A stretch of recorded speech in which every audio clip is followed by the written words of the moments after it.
Welcome to Raj news. నేను అమూల్య. ఇక details చూసినట్టయితే తెలుగు రాష్ట్రాల్లో వాన దంచి కొడుతుంది. గ్యాప్ ఇవ్వకుండా వర్షం పడుతూనే ఉంది. దీంతో వాగులు వంకలు పొంగి పొర్లుతున్నాయి. రహదారులపైకి భారీగా వర్షపు నీరు చేరింది. కొన్ని చోట్ల బ్రిడ్జిలపైకి నీరు వచ్చింది. వరంగల్ జిల్లా తోపనపల్లిలో ఓ ఆర్టీసీ బస్సు వరద నీటిలో చిక్కుకుంది. ఆ బస్సు నిన్న రాత్రి నుంచి బ్రిడ్జి మీద ఉండిపోయింది. బస్సులో ఉన్న ప్రయాణికులు బంధువులకు ఫోన్లు చేసి సమాచారం అందజేశారు. క్షణక్షణ వరద ప్రవాహం పెరగడంతో బస్సులో ఉన్న ప్రయాణికులు బయటకు వెళ్లలేని పరిస్థితి నెలకొంది.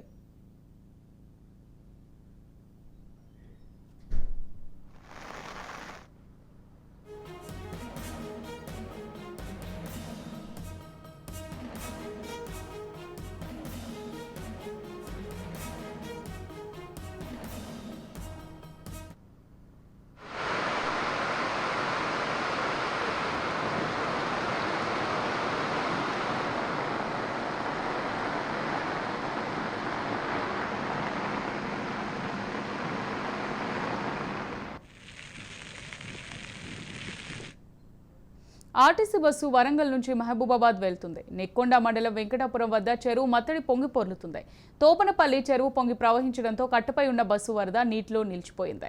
బస్సులో ఉన్న ప్రయాణికులు రాత్రంతా బిక్కుబిక్కుమంటూ గడిపారు. వరద నీరు పెరగడంతో బస్సు ముందుకు గాని వెనక్కు గాని వెళ్లలేని పరిస్థితి నెలకొంది. కట్టపై బస్సు మధ్యలో ఆగడం, రాత్రంతా చీకటి ఉండడంతో ప్రయాణికులు ప్రాణాలను అరచేతిలో పెట్టుకుని గడిపారు.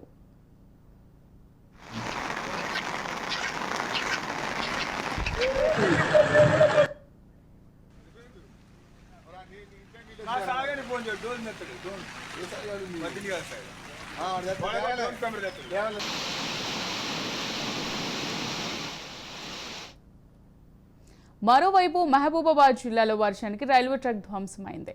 కేసముద్రం మండలం తాళపూసపల్లి సమీపంలో పట్టలపై కంకర కొట్టుకుపోయింది. దాన్ని చూసిన రైల్వే సిబ్బంది అప్రమత్తమయ్యారు. ఆ రూట్లో రైళ్ల రాకపోకలను నిలిపివేశారు. ఆ సమీపంలో విద్యుత్ స్తంభాలు పక్కకు ఒరిగిపోయి కనిపించాయి. మరోవైపు తాళపూసలపల్లి రైల్వే ట్రాక్ వరద నీటితో నిండిపోయింది. పందిలపల్లి వద్ద సుమారు 4 గంటల పాటు మహబూబ్ నగర్ విశాఖ ఎక్స్ప్రెస్ ఆగింది.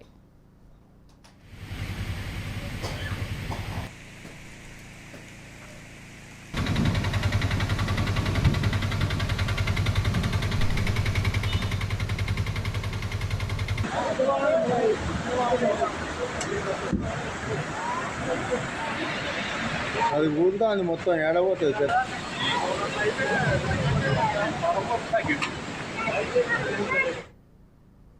విజయవాడ కాజుపేట మార్గంలో ట్రాక్ పైకి వరద నీరు చేరడంతో 24 రైళ్లను నిలిపివేశారు. సింహాద్రి, మచిలీపట్నం, గౌతమి, సంఘమిత్ర ఎక్స్ప్రెస్, గంగా కావేరి, చార్మినార్, యశ్వంత్పూర్ ఎక్స్ప్రెస్ నిలిచిపోయాయి.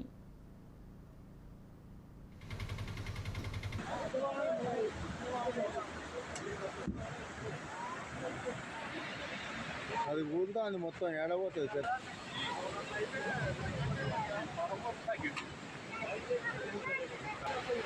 ఇది ఊరుతాట్టున్నావు అన్న.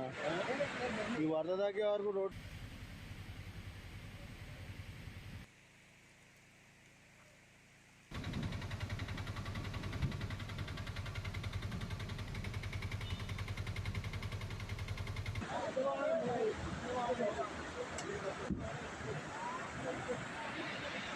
అది ఊరుదా అని మొత్తం ఏడబోతుంది సార్.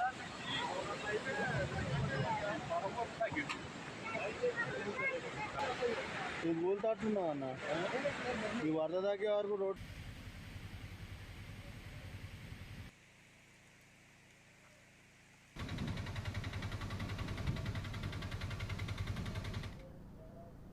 రైట్. ఇక ఇదే అంశానికి సంబంధించి మరింత సమాచారం మా ప్రతినిధి సతీష్ అందిస్తారు. వరంగల్ ఉమ్మడి జిల్లా వ్యాప్తంగా కూడా 6 జిల్లాల్లో వర్షం దంచుకొడుతున్నటువంటి పరిస్థితి నెలకొంది. ఇటు జయశంకర్ భూపాలపల్లి జిల్లా, ములుగు జిల్లాల్లో అతి భారీ వర్షం కురుస్తుండడంతో జనజీవనం అయితే స్తంభించిపోతున్నటువంటి పరిస్థితి ఉంది. అనేక గ్రామాలకు ఇప్పటికే రాకపోకలు నిలిచిపోయాయి. వాగులు వంకలు రోడ్లపై నుంచి ప్రవహిస్తూ వాహన రాకపోకలు తీవ్ర అంతరాయం కలగడంతో వాహన రాకపోకలన్నీ నిలిచిపోయినటువంటి పరిస్థితి ఉంది. మొత్తానికి అనేక వాగులు, ఇటు మోరంచ వాగు గత సంవత్సరం పూర్తి స్థాయిలో ఇచ్చిపెట్టుకుపోయినటువంటి గ్రామమైనటువంటి మోరంచ వాగు కూడా ఉధృతంగా ప్రవహిస్తుంది. దీంతో అక్కడ ఉన్నటువంటి ప్రజలు భయప్రాంతాలకు గురవుతున్నటువంటి పరిస్థితి నెలకొంది. మొత్తానికి ఎడతెరిపి లేకుండా కురుస్తున్నటువంటి వర్షాలకు స్టేషన్ గన్పూర్లోని 15-16 వార్డుల్లో ఇళ్లలోకి నీళ్లు చేరి గృహస్థులు చాలా ఇబ్బంది పడుతున్నటువంటి పరిస్థితి ఉంది. ఇక్కడ జిల్లా సందర్శించి ప్రజలను అప్రమత్తం చేసేందుకోసం చర్యలు చేపడుతున్నారు. ఒంటరిగా ఉన్నటువంటి వృద్ధుల్ని ఇంట్లో నుంచి తీసుకెళ్లి సురక్షిత ప్రాంతాలకు తరలించారు. దాంతో పాటు ఆ లోతట్టు ప్రాంతాల్లో ఉన్నటువంటి వరంగల్, అటు గ్రేటర్ వరంగల్లోని అనేక లోతట్టు ప్రాంతాల్లోకి వరదలు చేరి ప్రజలు తీవ్ర ఇబ్బంది పడుతున్నటువంటి నేపథ్యంలో 2 జిల్లాలకు సంబంధించినటువంటి కలెక్టర్లు అప్రమత్తమై స్థానిక అధికారులను అప్రమత్తం చేసి ఎప్పటికప్పుడు ముప్పు ప్రాంతాల్లో ఉన్నటువంటి ప్రజలు సురక్షిత ప్రాంతాలకు తరలించేందుకోసం అవసరమైనటువంటి చర్యలు చేపడుతున్నటువంటి పరిస్థితి. ప్రజలు కూడా అత్యవసర పరిస్థితుల్లో తమకు టోల్ ఫ్రీ నెంబర్ ఇచ్చి సంప్రదించాలని కూడా కలెక్టర్లు సూచించారు. అధికారులు ఎవరికి కూడా సెలవులు లేవు. వరదల ఉధృతి నేపథ్యంలో అందరూ కూడా అప్రమత్తంగా ఉండి ప్రజలకు సేవలు అందించాలంటూ కూడా చెప్తున్నటువంటి పరిస్థితి ఉంది. అటు ములుగు జిల్లాలోని మేడారంకు వెళ్లే రహదారులన్నీ కూడా చెట్లు రోడ్లపైన కూడిపోవడంతో పూర్తి స్థాయిలో రాకపోకలకు తీవ్రమైనటువంటి అంతరాయం కలుగుతుంది. వెంకటాపూర్ మండలం పాలంపేట గ్రామంలోని రామప్ప దేవాలయం రేపు సందర్శన నిలిపివేశారు. అటు బొగాట జలపాతం కూడా పర్యాటక శాఖ సందర్శకులను నిలిపివేసింది. మళ్ళీ అవకాశం తేదీని ప్రకటించిన తర్వాత సందర్శకులు రావాలంటూ కూడా అటు పర్యాటక శాఖ చెప్తున్నటువంటి పరిస్థితి ఉంది. Right, thank you Satish.